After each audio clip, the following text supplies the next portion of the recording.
What's up everybody? I'm Diana from Starker's Corsetry and welcome to number 13 of our underbust corset sew along. In our last video, we learned how to set our grommets in our corsets. That was probably in the fall, so my apologies for leaving you so long, but there's been some really exciting stuff that I've been working on. Let me show you some of them.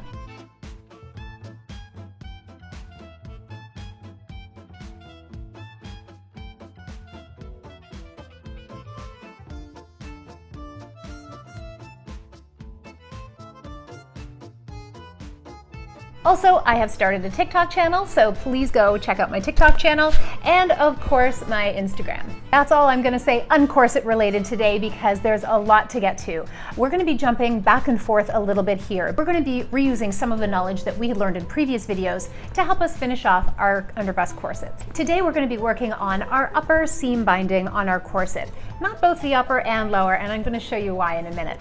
We're going to be working just on the top one. I'm going to be using the top stitch method for our underbust corsets, but there's also a hand stitch method where you do the hand stitching on the underside of the corset, and that's totally fine if you want to do yours that way. This one I just find is a little more durable for everyday wear corsets. But before we do that, we're going to go back to video number 5 where we learn how to lace up our corset, and then we're going to go to our video number 6 because we're going to do our final corset fitting to make sure everything fits perfectly. The reason that we're going to be doing only the top seam binding right now is because it's much easier to put the bones into your corset with the top finished.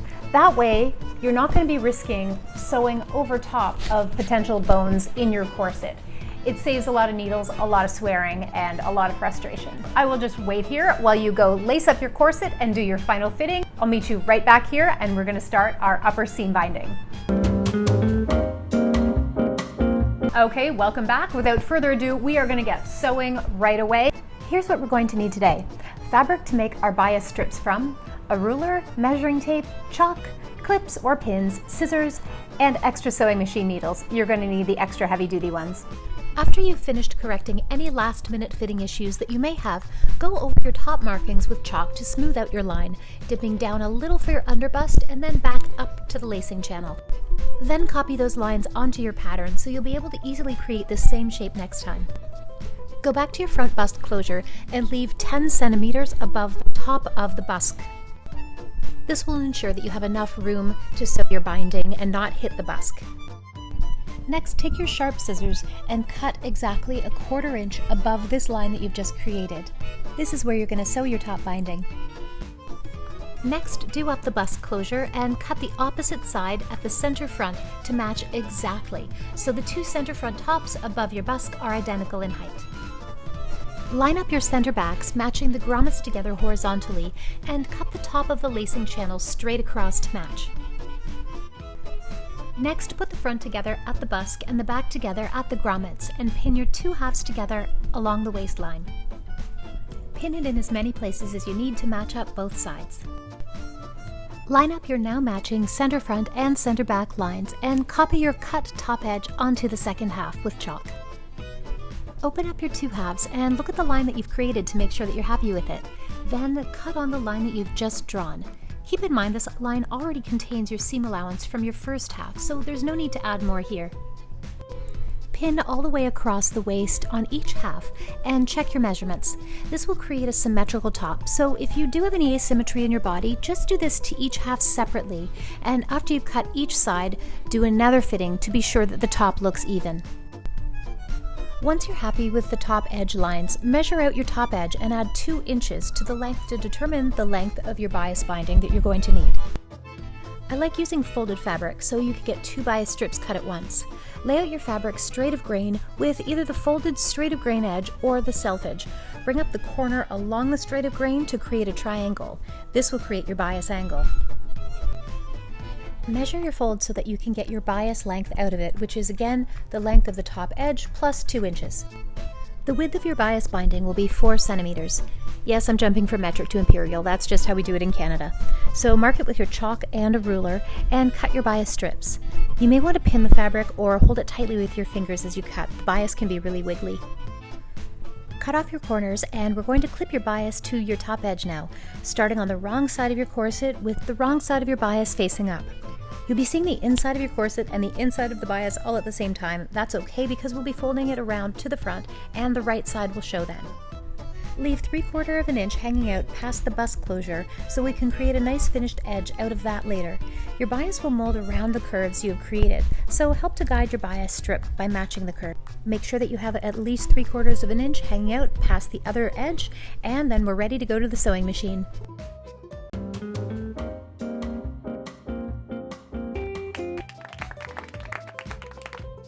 We're ready to sew. Make sure that you have a heavy-duty needle in your machine and your glasses on. Don't forget, sewing machine needles are like grapefruits. If a little piece comes off, it will find your eyeball. Also, use your hand wheel on your sewing machine to begin sewing over top of your very front seam. Because this is a very thick area of your corset, you want to go very slowly here. We're going to be using a 1/4 inch seam allowance to sew your bias strip to the top of your corset edge. Be extra careful when you sew over top of your bone casing tapes because they are a little bit thicker. Use your hand wheel again at the very end because this is also very thick here. Next, flip your bias strip up so you can see the right side. You may want to press it with an iron here or just pull it as you're sewing. We're going to be sewing a 1mm edge stitch to hold this piece upright before we fold it over to the right side. Again, we're sewing over very thick fabric right at the very front, so please use your hand wheel. Trim your front and back bias edge to 1/2 inch. Fold the end edge in 1/2 inch so that it sits snug against your corset top edge. Then the top edge down to make your corset top edge, and then fold that over so it covers all of your stitching. Clip all of your folded edges down and edge stitch your binding down using a 1mm edge stitch. Again, be very careful and use your hand wheel here. You're now sewing through up to 8 layers of fabric.